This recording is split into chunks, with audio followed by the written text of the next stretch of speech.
I'm Jennifer. I'm here at California Citrus State Historic Park, where I'm an interpretive specialist. And today I'd like to talk to you about a plant that isn't actually related to citrus. I saw it on one of my walks here one day and I thought it looked really cool.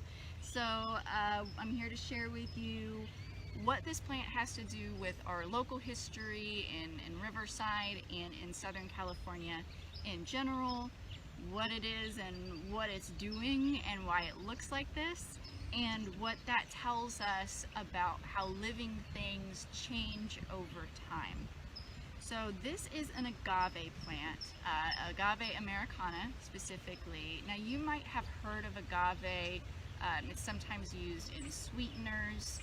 You have certainly seen them out if you're local to Southern California.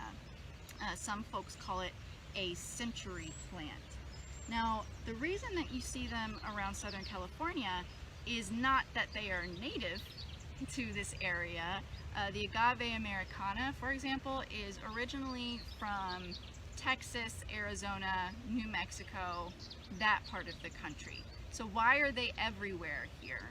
It's because of something called boosterism. We'll go into this in more detail in our boosterism video, so keep an eye out for that. But basically, in the late 1800s and early part of the 1900s, folks in California had all this land that they wanted to sell.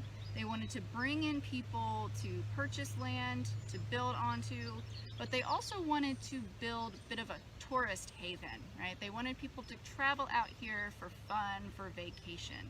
And so they tried to make California out to be this oasis, this exotic place.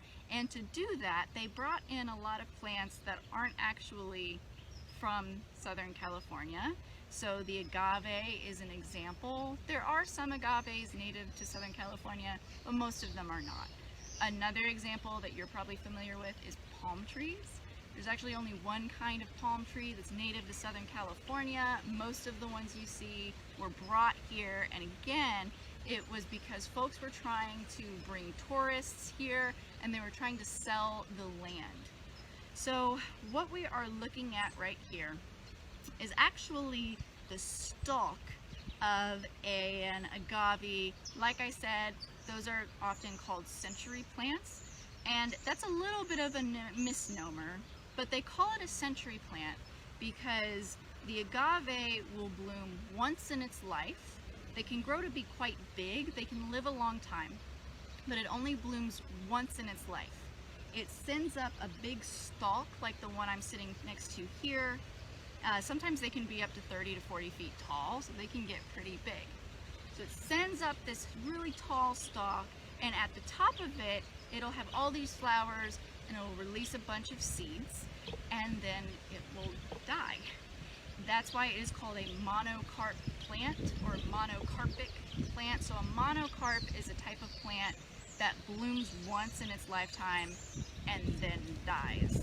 The reason that it dies after sending up that stalk is because it uses all of its resources.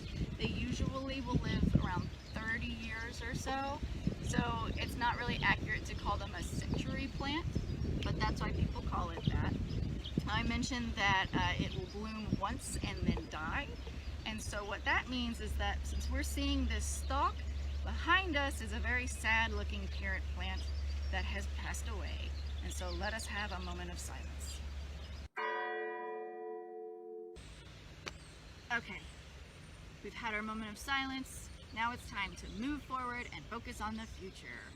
Now, if you're like me, hearing that this plant does this thing that guarantees that it will die seems a little strange. It kind of doesn't make sense.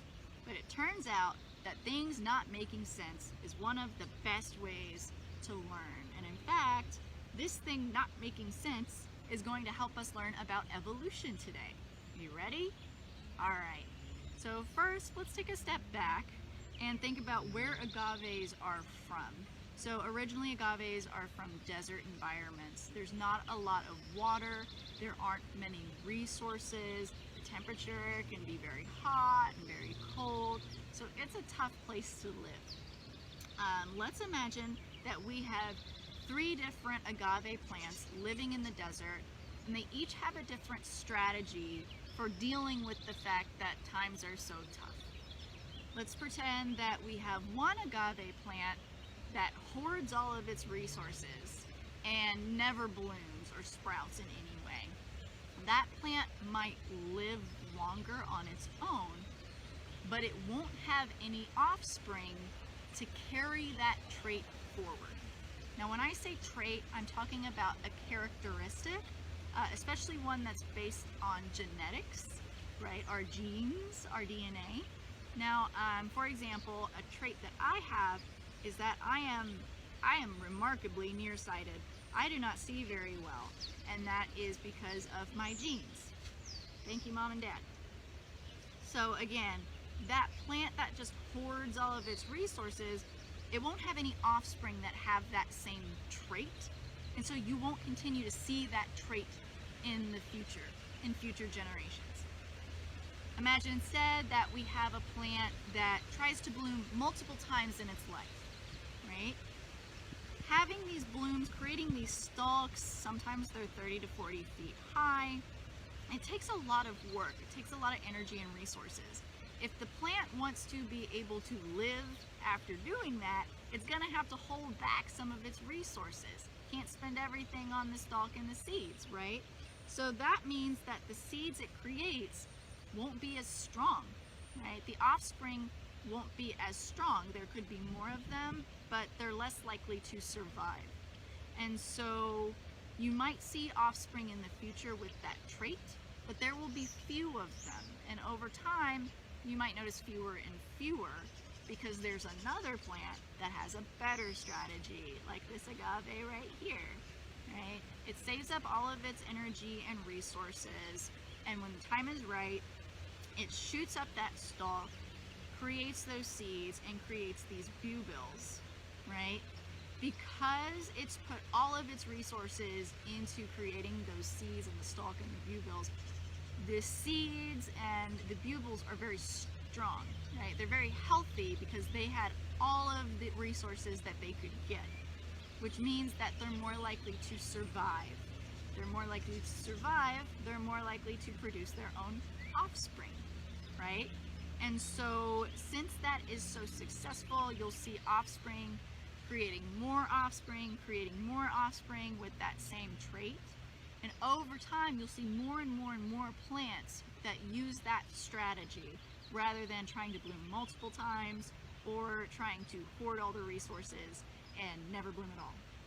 And the idea here is that nature will basically weed out the traits that don't help us survive or that prevent us from reproducing and creating strong, successful offspring. That principle is called natural selection. So you just learned about natural selection.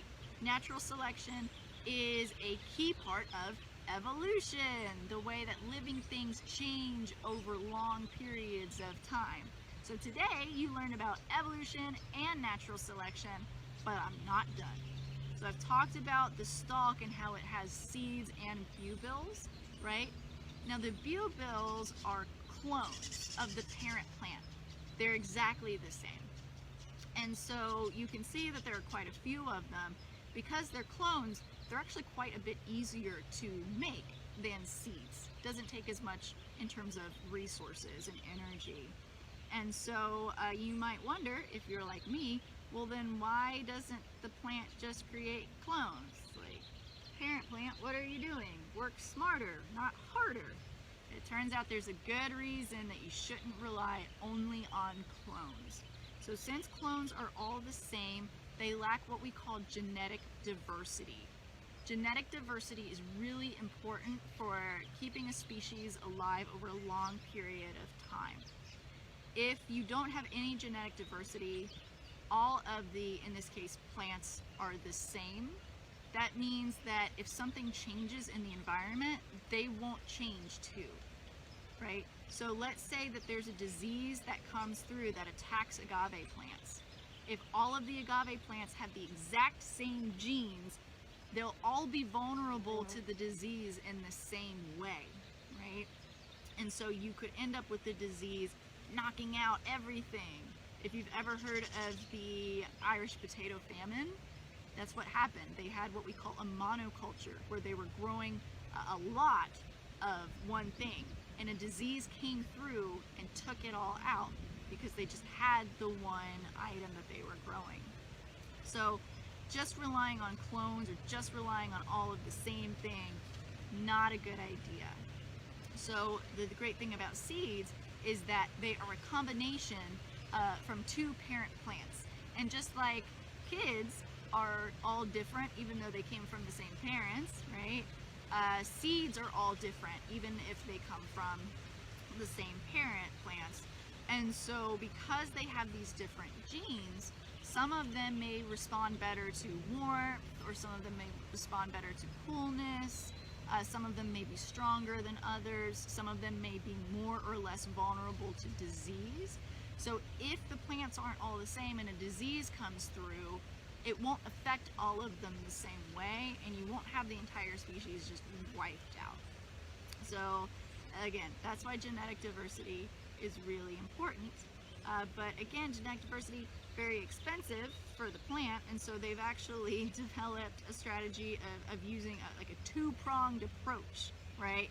They've got those seeds, they take a lot of work, but at least it's genetically diverse, but they also have these clones. You can put a lot of them out there, but that can't be all that you put out. So today you've learned about evolution, you've learned about natural selection, and you learned about genetic diversity and clones and seeds. I think that's a pretty good day.